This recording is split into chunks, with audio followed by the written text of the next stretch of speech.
Hello बच्चों, let's read this question. Product of this reaction. इस question में हमें बताना है कि गिवन रिएक्शन से हमें कौन सा प्रोडक्ट मिलेगा। So please note the key concept of this question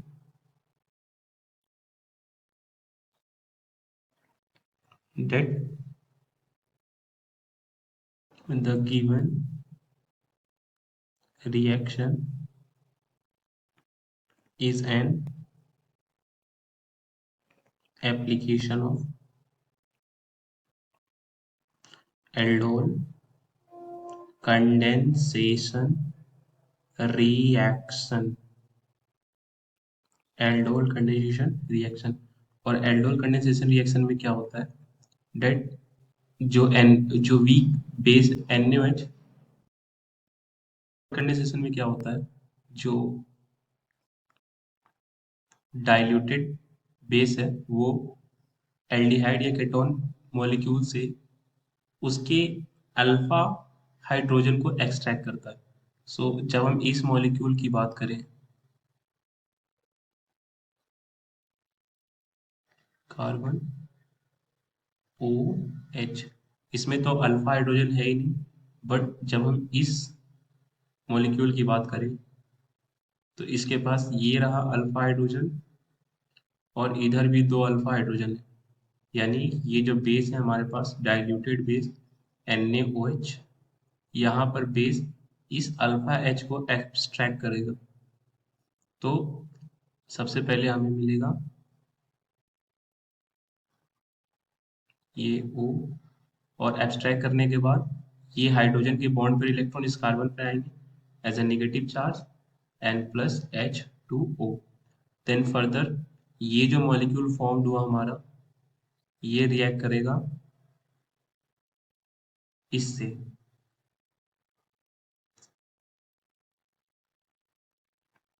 जहां पर ये एज अ न्यूक्लियोफाइल अटैक करेगा इस कार्बन पर, क्योंकि वो एक इलेक्ट्रोफाइलिक स्पॉट है।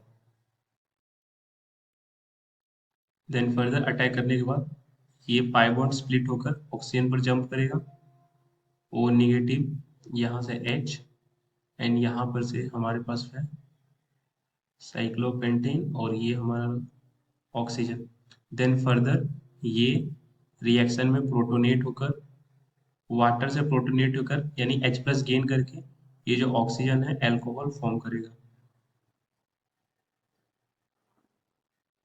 COH, यहाँ नीचे H, देन ये है साइक्लोपेंटेन। और इस रिएक्शन में OH as a water molecule dehydrate होके निकल जाता है, दैट इज -H2O। और ये इस तरह से निकलता है डेट जो केटोनिक या एल्डिहाइडिक ग्रुप है उसके अल्फा बीटा पोजीशन पर अनसैचुरेशन आ जाता है। तो ये है अल्फा और ये है बीटा। सिमिलरली ये कार्बन भी एज अ बीटा फॉर्म कर रहा है। तो कौन सा डबल बॉन्ड बनेगा, यहाँ पर डबल बॉन्ड बनेगा या यहाँ पर रिंग के अंदर डबल बॉन्ड बनेगा, इट डिपेंड्स ऑन स्टेबिलिटी। तो वो डबल बॉन्ड फॉर्म होता है जिसकी स्टेबिलिटी ज्यादा होती है। तो जब हम ऐसा डबल बॉन्ड बनाते हैं,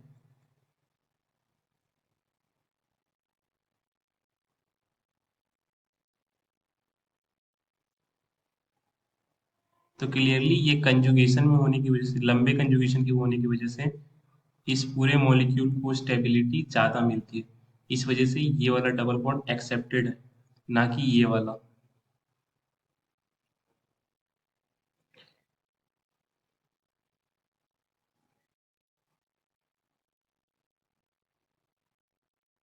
ये डबल बॉन्ड भी फॉर्म हो सकता था, बट ये एक माइनर प्रोडक्ट फॉर्म होगा।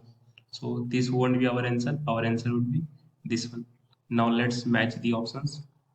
पहले ऑप्शन में अनसैचुरेशन है ही नहीं, दूसरे ऑप्शन में अनसैचुरेशन भी नहीं है, सिर्फ थर्ड और फोर्थ ऑप्शन में अल्फा बीटा पोजीशन पर ये रहा अल्फा पोजीशन, ये रहा बीटा, ये रहा अल्फा और ये रहा बीटा। सिर्फ सी और डी में ही अनसैचुरेशन था, जिसमें सी मेजर प्रोडक्ट हो जाएगा क्योंकि उसमें कंजुगेशन ज्यादा बड़ा है। So the correct option of this question is option C. I hope आपको ये कॉन्सेप्ट समझ आया स्टूडेंट्स। थैंक